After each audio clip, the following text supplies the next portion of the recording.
22. Hallelujah, hallelujah, hallelujah.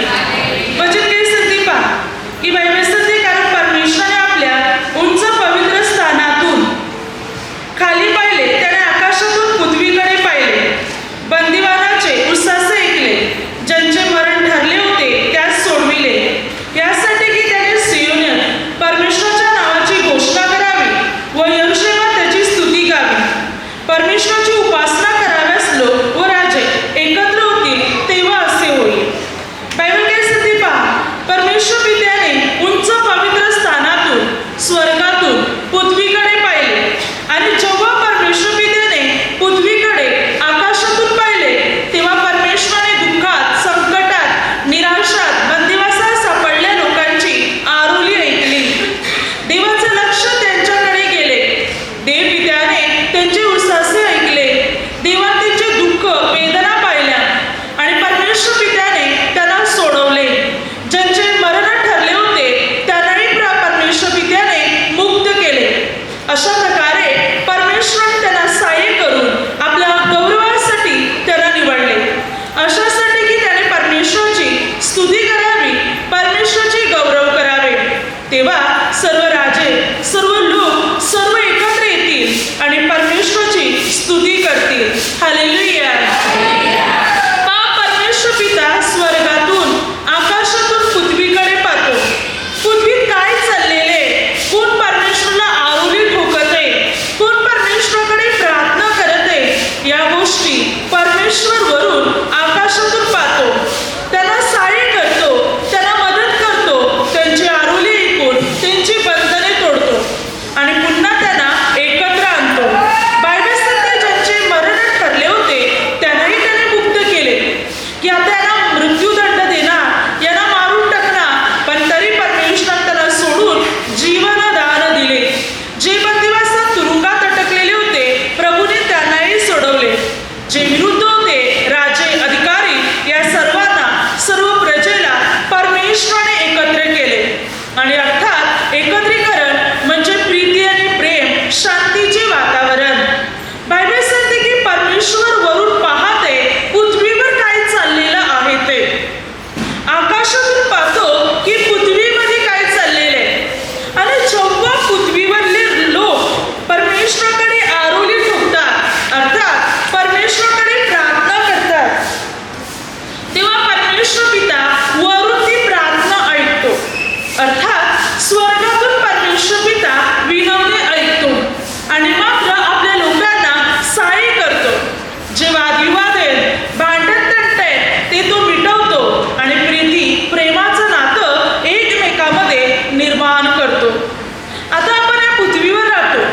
पृथ्वी मनुष्य जातीसाठी भली परमेश्वराने दिलेली आहे.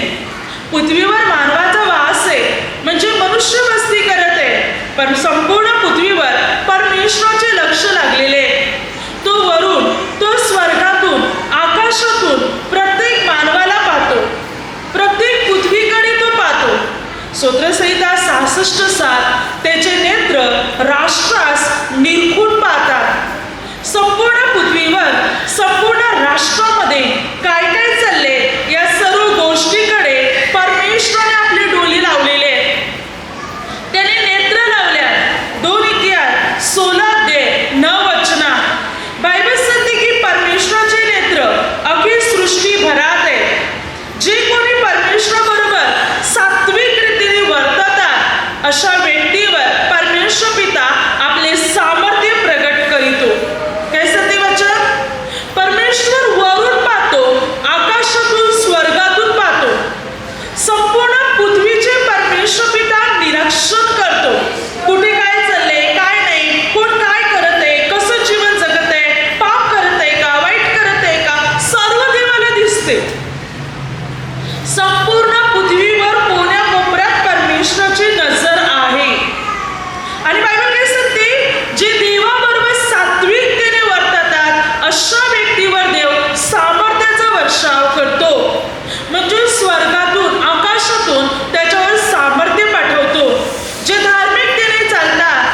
लावतो आणि कशा प्रकारे परमेश्वर पिता त्याला सहाय्य करतो आणि त्याच्या जीवनातलं प्रत्येक दुःख न दुःख पाहतो. हालेलुया. हा बायबल काय सांगते? निर्गम या पुस्तकात 2:23-25 जेव्हा इस्रायल लोकांनी परमेश्वराकडे आरोली ठोकली, आक्रोश केला, विनवणी केली, कारण मिस्री लोक इस्रायल लोकांना त्रास देत होते. निर्गम 1:13-14 त्यांना जी कामे करायला मिस्री लोक लावत होते इस्रायल लोकांना, ती कामे मोठ्या सक्तीची कामे होती. इस्रायल लोकांना मिस्री लोक भरपूर त्रास देत होते, त्यांचा छळ करत होते आणि त्यामुळे इस्रायल लोक जीवनाला कंटाळले, म्हणजे जीव सुद्धा त्यांना नकोसा झाला. म्हणून इस्रायल लोकांनी परमेश्वर पित्याचा धावा केला, देवाकडे विनवणी केली, आक्रोश केला. बायबल सांगते त्यांची आरोली देवापर्यंत जाऊन पोचली. काय सांगते वचन? त्यांचा जो आक्रोश, त्यांची आरोली जी आहे ही देवापर्यंत जाऊन पोचली. आता कशी पोचली बघा. हालेलुया. आता आपण इकडून आवाज दिला तर आपला आवाज विरारला पोचेल का? पोचणार आहे का? नाही पोचणार ना. फोनद्वारे आपण बोलले तर विरार काय, भारताच्या बाहेर अनेक देशात आपण फोनवरून बोलतील आणि आपला आवाज तिथे पोचेल फोनवर. पण फक्त नुसतं असा आवाज दिला तर आपला पोचणार आहे का लाभ?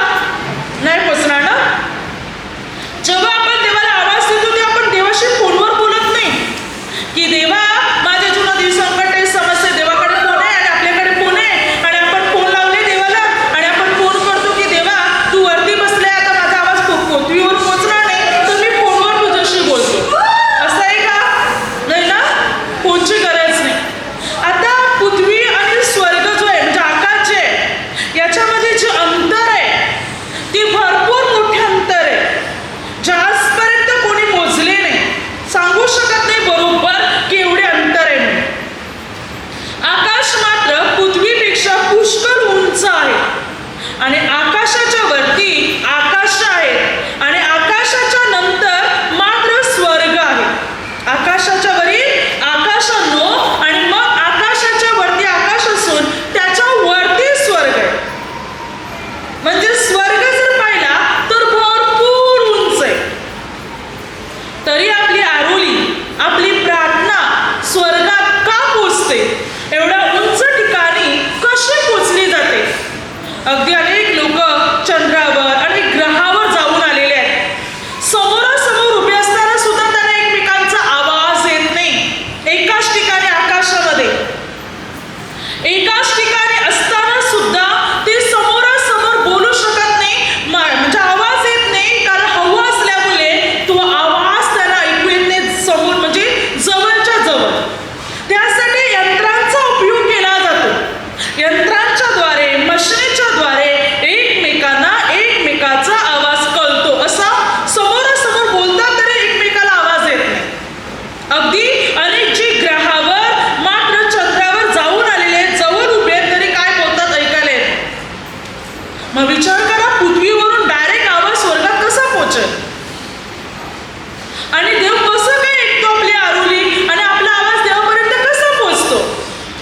कारण भले तो वरती बसलेला आहे पण त्याचे कान या पृथ्वीकडे लागलेले आहेत, त्याचे डोले या पृथ्वीकडे लागलेले आहेत, त्याचं मन या पृथ्वीकडे लागलेले आहे आणि म्हणून मानवाची आरोली त्याला ऐकायला येते. माणसाचं दुःख देखील त्याला दिसत आहे. परमेश्वर पिता मात्र माणसाच्या वेदना जाणून घेते. देवापर्यंत माणसाची आरोली पोचते कारण देवाचे कान मानवाकडे पृथ्वीकडेच लागलेले आहेत. आणि बघा वचन काय सांगते, इस्रायल लोकांनी जो आरोली ठोकली, आक्रोश केला, देवाने त्यांची आरोली ऐकली. देवापर्यंत म्हणजे स्वर्गात जाऊन पोचली त्यांची आरोली आणि देवाने त्यांची आरोली ऐकली आणि अब्राहम, इसाक, याकोब याला दिलेल्या वचनाची परमेश्वर पित्याला आठवण झाली आणि परमेश्वर पित्याने आपल्या लोकांना सोडवण्याचा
मनुष्य देवाकडे आरोळी ठोकतो तेव्हा परमेश्वर पिता मनुष्याची बंधने तोडतो, त्याला सहाय्य आणि त्याला मदत मात्र करतो, त्याच्या संकटातून मात्र त्याला सोडवितो.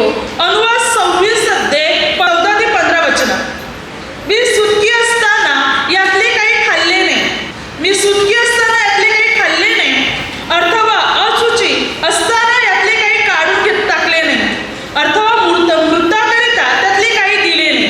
पुढचं महत्वाचं वचन, मी आपला देव परमेश्वर याचा शब्द मानला आहे, मी तुझ्या सर्व आज्ञेप्रमाणे केले. तू आपल्या पवित्र निवासस्थानातून स्वर्गातून अवलोकन कर, आपल्या इस्रायल प्रजेला आशीर्वाद दे आणि तू आमच्या पूर्वजांशी शपथ वाहिल्याप्रमाणे जो देश तू आम्हाला दिलाय त्या या दुधामधाचे प्रवाह वाहणाऱ्या देशाला बरकत दे. काय सांगते वचन? जेव्हा तुम्ही परमेश्वराचे नियम पाळता, आज्ञा पाळता, तेव्हा परमेश्वर स्वर्गातून अवलोकन करेल, पृथ्वी करेल आणि देव पिता आपली विनवणी ऐकेल. वचन काय सांगते? प्रभू आम्ही तुझ्या आज्ञेप्रमाणे केलेले, आम्ही तुझा शब्द पाळलेला आहे, तर तू आता स्वर्गातून आमच्याकडे पहा, आमची वाणी ऐक आणि आम्हाला आशीर्वाद दे, आमच्या देशाला बरकत दे. जेव्हा आपण देवाचे नियम पाळतो या पृथ्वीवर, देवाचा शब्द पाळतो, तेव्हा देव कुठून पाहतो? स्वर्गातून. आणि देव पाहतो की या पृथ्वीवरला मनुष्य माझ्या आज्ञा पाळत आहे, माझा शब्द पाळत आहे, तेव्हा देव स्वर्गातून आशीर्वाद पाठवतो. तेव्हा देव पिता आपल्याला स्वर्गातून आशीर्वाद देतो आणि बरकत देतो. बरकत म्हणजे आपली भरभराट करतो. आलेली संकटे आपल्या जीवनातून दूर करून आपल्याला यश द्यायला सुरुवात करतो, अनुग्रह द्यायला सुरुवात करतो. परमेश्वर पिता बरकत द्यायला सुरुवात करतो. पृथ्वीवर देवाचं लक्ष लागलेलं आहे. कोण देवाचे नियम पाळत आहे, कोण देवाकडे आरोळी ठोकत आहे, कोण देवाची आज्ञा पाळत आहे, हे देव पिता पाहतो आणि मग स्वर्गातून त्याला आशीर्वाद देतो, त्याला बरकत देतो. या पृथ्वीवर आपण फक्त खा प्या मोज मजा नाच तमाशा पाप वाईट मनाला वाटते तसं करणार, तर देव पाहतो, मग देव अनुग्रह देणार नाही, कोणत्या कामात धंद्यात कार्यात आपल्याला यश देणार नाही. देवाचं लक्ष आपल्याकडे, देव पाहतो हा अमुक व्यक्ती मनापासून प्रार्थना करते, माझे नियम पाळते, माझी आज्ञा पाळते, मग देव पिता त्या व्यक्तीवर प्रसन्न होतो आणि स्वर्गातून त्याला आशीर्वाद द्यायला आणि बरकत द्यायला सुरुवात करतो. लक्षात ठेवा, देव पिता स्वर्गात बसलेले आहे, पण देव पिताचे डोळे कान लक्ष आपल्याकडे लागलेले आहे, त्याचं मन आपल्याकडे लागलेलं आहे. तो पाहत आहे आपण या पृथ्वीवर कसं जीवन जगतो, आपण खरोखर प्रार्थना करतो का, देवाचे नियम पाळतो का, सात्विकतेने वर्ततो का, हे देव पिता पाहत आहे वरून. आपल्याकडे त्याचं लक्ष लागलेलं आहे. जो आज्ञा पाळणार त्याला वरून आशीर्वाद मिळेल, स्वर्गातून मिळेल. जो देवाकडे मनापासून आरोळी ठोकणार, देव स्वर्गातून त्याची आरोळी ऐकेल आणि संकटातून त्याला सोडवेल, मृत्यूतून त्याला सोडवेल, अगदी सर्व समस्येतून त्याची सुटका करेल.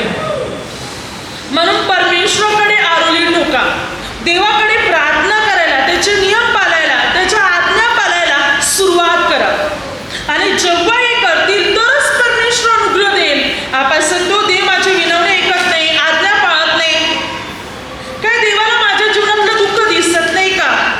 देवाला माझ्या जीवनातले आजार दिसत नाही का? समस्या दिसत नाही का? सर्व दिसते.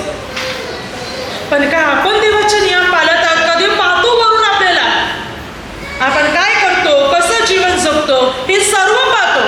भले आपण संकटात आहोत, दुःखात आहोत, निराशात आहोत, आजारात आहोत, कर्जामध्ये आहोत, पण देवाकडे वळायलाच तयार नाही, प्रार्थना करायला तयार नाही, देवाची आराधना करायला तयार नाही, पश्चाताप करायला तयार नाही, देवाचे नियम पाळायला तयार नाही, तर देव कशी मदत करेल आपल्याला? मग त्या दुःखातच पडून राहतील, त्या आजारात, त्या संकटातच राहतील, कारण देवाकडे वळायला तयार नाही, त्याची प्रार्थना करायला, त्याच्याकडे आरोळी ठोकायला तयार नाही. मग तू कसं मदत करेल? आपण सांगतो माझ्या जीवनात एवढं दुःख आहे, संकट आहे, देवाला दिसत नाही का? देव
मंदिरात याचकाला व्यवस्थितरित्या अन्नधान्य दान मिळू लागलं.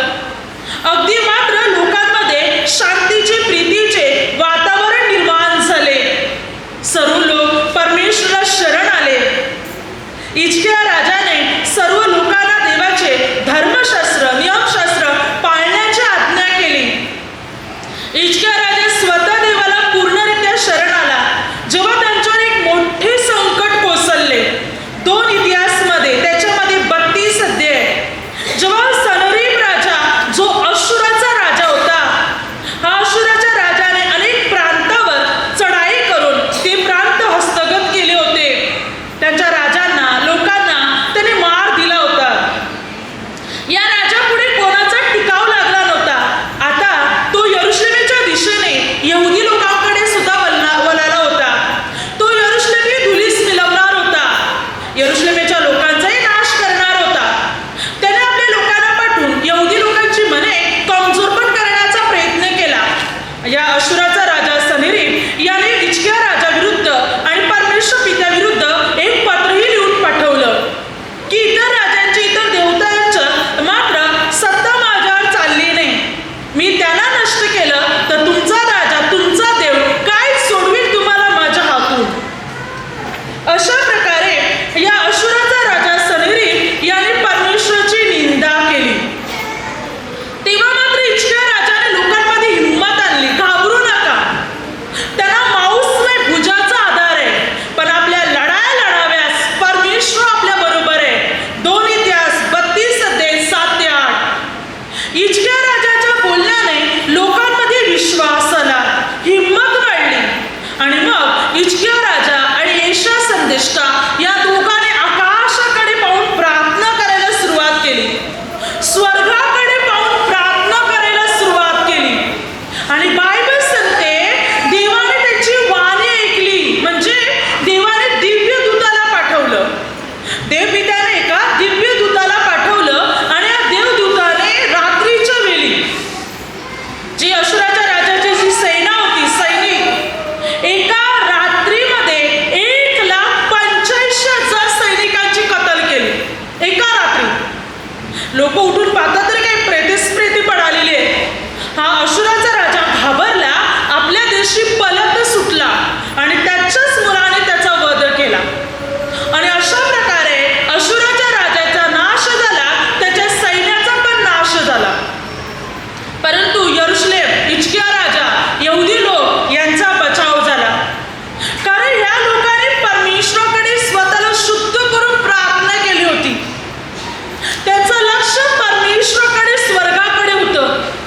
आणि म्हणून देवाने वरून त्यांना मदत पाठवली. स्वर्गातून देवदूताला पाठवलं. स्वर्गातून देवाने त्यांची वाणी ऐकली. एवढं मोठं संकट त्यांच्यावर आलं होतं. ते संकटही देवाने यरुशलेमेत आणू पण दिलं नाही. म्हणजे त्या राजाला यरुशलेमेत येऊ पण दिलं नाही.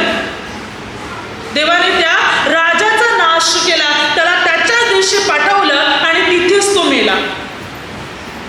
जेव्हा आपण देवाचे नियम पाळून देवाकडे वळतो, त्याच्याकडे प्रार्थना करतो, त्याची आराधना करतो, तेव्हा तो स्वर्गातून ऐकतो. आणि कोणतं संकट जरी यायचं असेल तरी त्या संकटालाही तो लोटून ढकलून देतो. जर आपण त्या परमेश्वराकडे विनवणी करणार तर तो स्वर्गातून आपली प्रार्थना ऐकणार. त्या संकटाला आपल्या जवळ पण येऊ देणार नाही.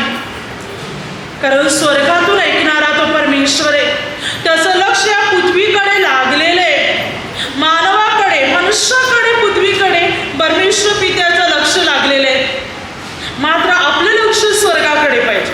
कारण तेथून तो आपली वाणी, आपली हाक ऐकतो. स्वर्गातून ऐकणारा परमेश्वर आहे. स्वर्गातून विनवणी ऐकणारा हा परमेश्वर आहे. स्वर्गातून धावा ऐकणारा परमेश्वर आहे. दावीद काय म्हणतो? स्तोत्रसंहिता 3:4, मी मोठ्याने परमेश्वर पित्याचा धावा करतो, तेव्हा तो पवित्र डोंगरावरून माझा धावा ऐकतो. पवित्र डोंगर म्हणजे काय? स्वर्ग.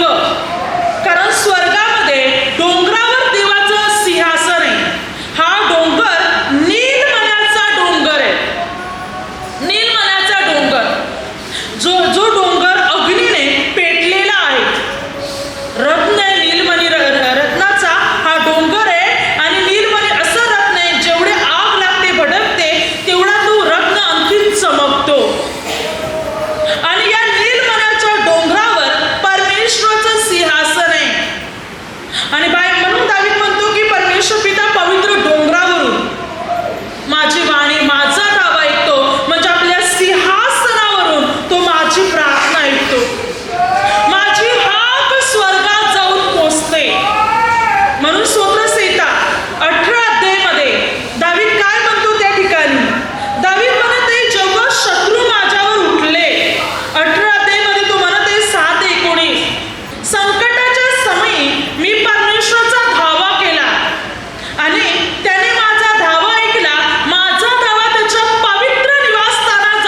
बायबल काय सांगते, मला मदत करण्यासाठी तो आकाश लावून खाली आला.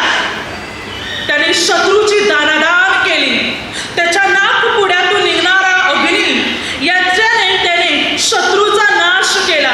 मोठ्या जलाशयातून त्याने मला बाहेर काढले. आपले हात लांब करून मला धरिले आणि मला सोडविले.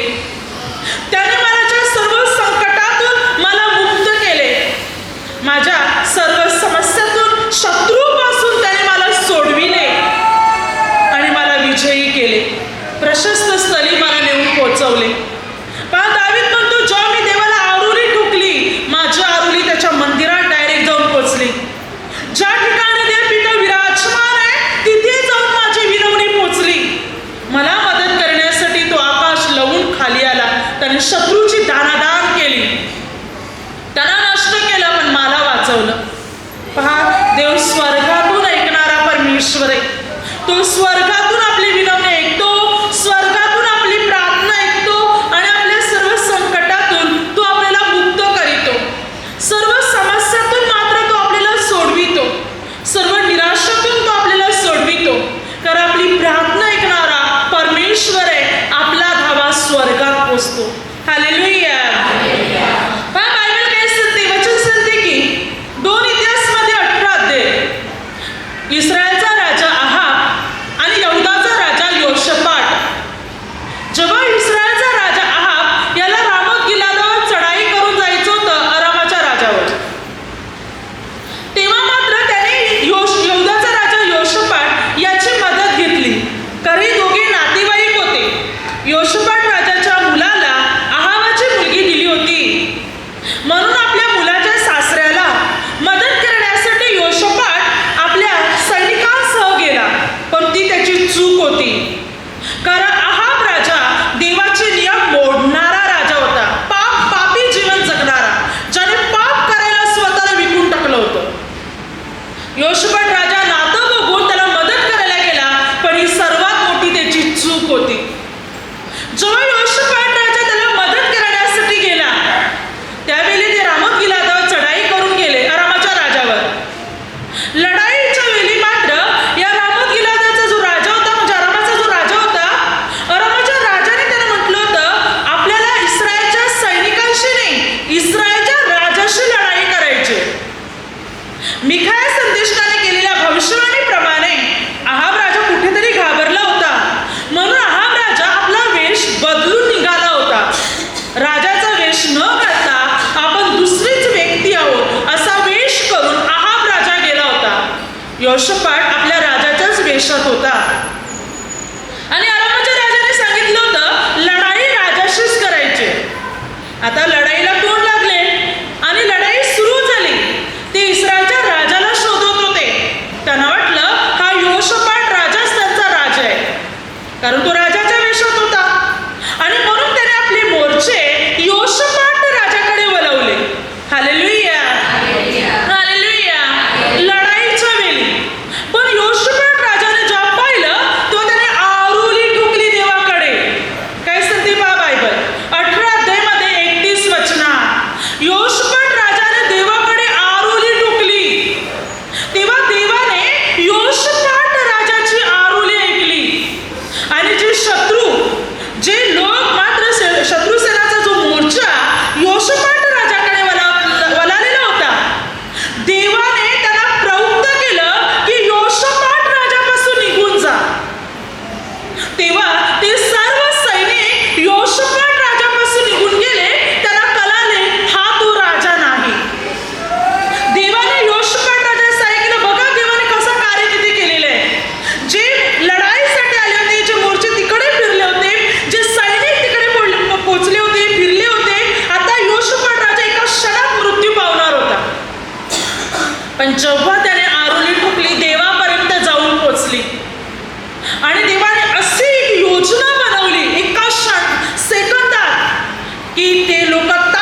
कारण त्याने देवाकडे आरोली ठोकली होती आणि त्याची आरोली देवापर्यंत जाऊन पोहोचली होती.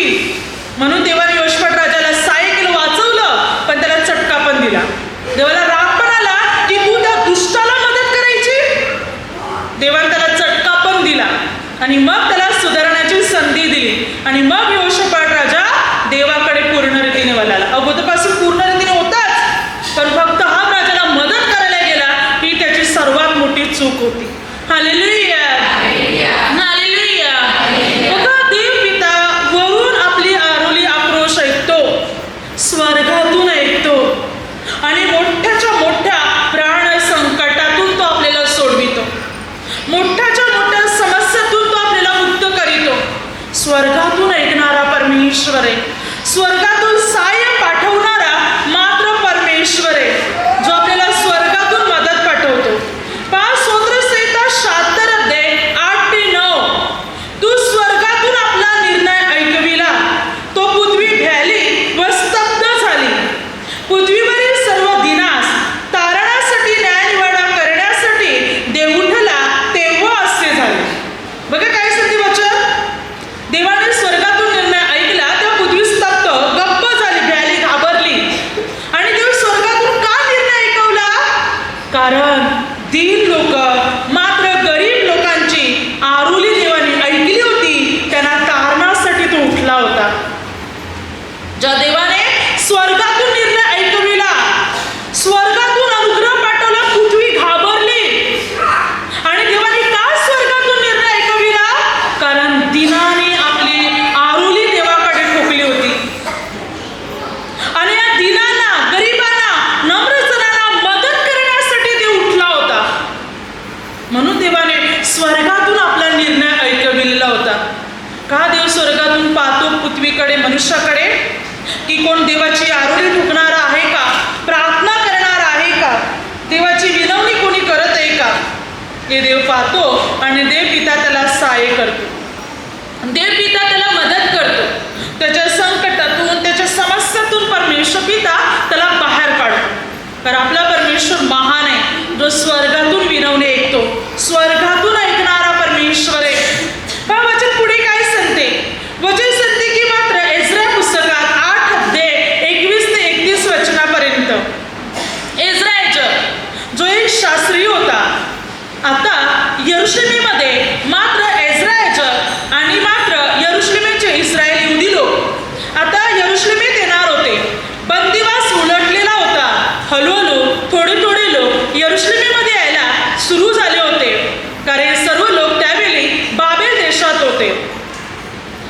इर्मिया संदेशकाने केलेल्या भविष्यवाणीप्रमाणे 70 वर्ष इस्रायल यहुदी लोक बाबेल देशात बंदिवान राहतील.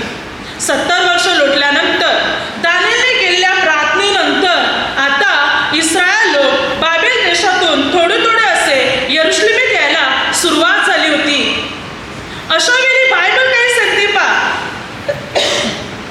ज्या वेळेला एज्रा जो एक शास्त्री होता, आपल्या परिवारासह किंवा आपल्याबरोबर जे लोक होते, त्यांचे परिवार होते, कुटुंब होते, आणि देवाच्या मंदिरातली पात्रे, सोन्याची चांदीची जी पात्रे होती, जी नबुकदनेस्सर राजाने 70 वर्ष अगोदर जेव्हा यरुशलेमावर चढाई केली होती आणि मंदिर जाळून टाकलं होतं, तेव्हा त्याने मंदिरातली सर्व पवित्र पात्रे, भांडी त्याने बाबेलास नेली होती.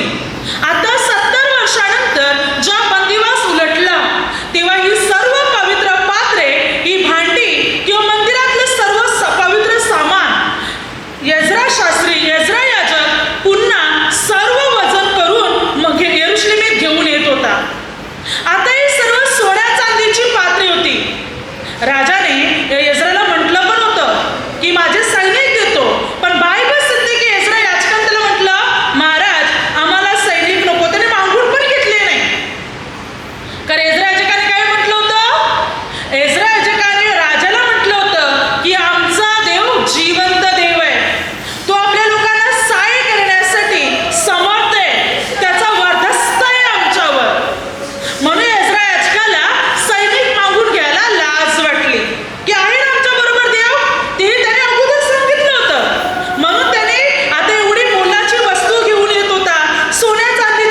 प्रार्थना ऐकतो. मात्र आपला भरोसा पाहिजे, आपला विश्वास पाहिजे. आपला भरोसा आहे, आपला विश्वास आहे तर तो स्वर्गातून आपल्याला मदत पाठवेल, स्वर्गातून आपल्याला सहाय्य पाठवेल आणि मोठमोठ्या संकटातून तो आपल्याला मुक्त करेल. मोठमोठ्या समस्यातून तो आपल्याला मुक्त करेल. भरोसा ठेवा, विश्वास ठेवा. तो स्वर्गातून सहाय्य पाठवायला तयार आहे आणि मोठ्या मोठ्या संकटातून आपल्याला मुक्त करण्यासाठी तयार आहे. म्हणून बघा 2 इतिहास 7:11-16 जेव्हा शल्मोन राजाने देवाकडे प्रार्थना केली तेव्हा दुसरूंदा जेव्हा देवाचे दर्शन त्याला झाले तेव्हा परमेश्वर पित्याने शल्मोन राजाला काय म्हटले, तुझी काही प्रार्थना मंदिरात केलेली आहे, ती तुझी प्रार्थना मी ऐकलेली आहे. आणि मात्र देवा त्याला दर्शन देऊन म्हटले की या मंदिरात जी काही प्रार्थना करण्यात येईल, मग कोणते संकट आले, मरी आली, टोलदार आला, शत्रू आले, आजार आले, पीडा काही आले, आणि जेव्हा इस्रायल लोक दीन होऊन या माझ्या मंदिरात प्रार्थना करतील तेव्हा ही प्रार्थना मी स्वर्गातून ऐकेन. माझं लक्ष, माझं मन, माझे कान इस्रायल लोकांच्या या मंदिरात करण्यात येणाऱ्या प्रार्थनेकडे लागल्यात येईल. देवपित्याने स्वतःहून म्हटले. अगोदर शल्मोनाने म्हटलं होतं की जेव्हा जेव्हा मंदिरात प्रार्थना करण्यात येईल तेव्हा प्रभू तू स्वर्गातून आहे. आता देवपिता स्वतः म्हणतो मी स्वर्गातून ऐकेन. मग स्वर्गातून माझे डोळे, माझे कान, माझं मन या पृथ्वीवर लागलेलं राहील. या मंदिराची प्रार्थना करण्यात येईल, तिच्याकडे, त्या प्रार्थनेकडे माझं मन, माझे डोळे, माझे कान लागलेले असतील. मी त्यांची प्रार्थना ऐकेन, त्यांच्या दुःखाचे निवारण करीन, त्यांची संकटे दूर करीन, त्यांचे आजार बरे करीन, आलेला दुष्काळ दूर करीन. मी प्रार्थना स्वर्गातून ऐकेन. स्वर्गातून ऐकणारा आपला परमेश्वर आहे, जो स्वर्गातून ऐकतो. पृथ्वीवर त्याचे डोळे लागलेले आहेत आणि म्हणून तो बंदिवानाचे उसासे ऐकून त्यांना बंदिवासातून ज्यांचे मरण ठरले होते त्याच्यातून तो त्यांना सोडवतो. स्वर्गातून तो पाहतो पृथ्वीवर काय चालले, काय नाही, कोण काय करत आहे, सर्व तो पाहतो. त्याचे डोळेच आपल्याकडे लागलेले आहेत, त्याचं लक्ष आपल्याकडे लागलेलं आहे. आपण जे काही करतो त्या सर्व गोष्टीकडे परमेश्वर पाहतो आणि आपला सांभाळ करतो. स्तोत्रसंहिता 80:14 हे सेनाधीश देवा तू मागे फिर असा मी तुला विनवितो. स्वर्गातून दृष्टी लावून पहा व या द्राक्षवेलाचे संगोपन कर. द्राक्षवेलाचं संगोपन कर म्हणजे आपल्या इस्रायल लोकांचे संगोपन कर. देव स्वर्गातून दृष्टी लावून आपल्या लोकांचे संगोपन, पालन, पोषण करतो पृथ्वीवर. त्याला सांभाळतो, त्याला सहाय्य करतो. म्हणजे परमेश्वर मनुष्याला मदत करतो. स्वर्गातून दृष्टी देऊन पृथ्वीवर मानवाचे पालन पोषण करतो, संगोपन करतो. Hallelujah, hallelujah. आपल्या लोकांना प्रभू मदत पाठवतो स्वर्गातून. देव स्वर्गीय राज्यात आहे, पवित्र सिंहासनावर विराजमान आहे, पण त्याचं लक्ष, त्याचे डोळे, त्याचे कान मानवाकडे लागलेले आहेत. तो मानवाला सहाय्य करतो, मदत करतो, संकटातून मुक्त करतो, समस्यातून सोडवतो. म्हणून स्तोत्रसंहिता 20:2 आणि 20:6 वचन काय सांगते पहा, पवित्र स्थानातून तो तुला सहाय्य पाठवो, सिंहातून तो तुला आधार देव. परमेश्वर आपल्या अभिषेकाला तारितो, हे मला आत्ता करून आले. तो आपल्या उजव्या हाताच्या उद्धारक प्रतापाची कृत्य करून आपल्या पवित्र स्वर्गातून त्याचे ऐकेल. पवित्र स्वर्गातून देव आपला ऐकतो आणि पवित्र स्थानातून तो आपल्याला सहाय्य पाठवतो, मदत. स्वर्गातून तो आपल्याला मदत पाठवतो, स्वर्गातून तो आपल्याला सहाय्य पाठवतो, आपल्यासाठी पाठवून देतो तो आणि आपली बंधने तोडतो. आपल्या संकटातून, आपल्या निराशातून मात्र परमेश्वर आपल्याला मुक्त करतो. तर आपल्याला मदत करणारा आणि आपल्याला सहाय्य करणारा परमेश्वर आहे. जो विश्वासाने देवाकडे प्रार्थना करेल त्याची सर्व बंधने तुटली जातील, त्याचे अडथळे नाहीसे होतील, त्याच्या जीवनात आलेल्या सर्व समस्या दूर होतील. परमेश्वराचा अनुग्रह त्या व्यक्तीवर उतरणार आणि परमेश्वर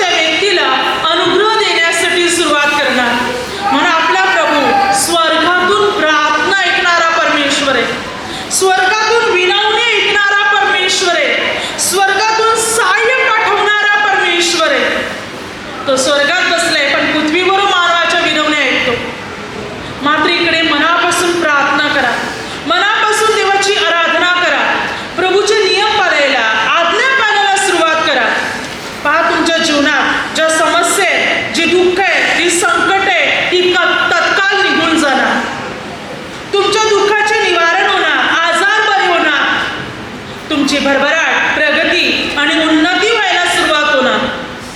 कारण त्याचं लक्ष आपल्याकडे लागलेलं आहे. तो आपल्याला पाहत आहे, पण तो आपला उद्धार कधी करेल? आपण मनापासून प्रार्थना करतील, आराधना करतील, त्याचे नियम आज्ञा पाळतील, तर तो आपल्याला आशीर्वाद देईल. नुसतं देणार नाही, त्याचे नियम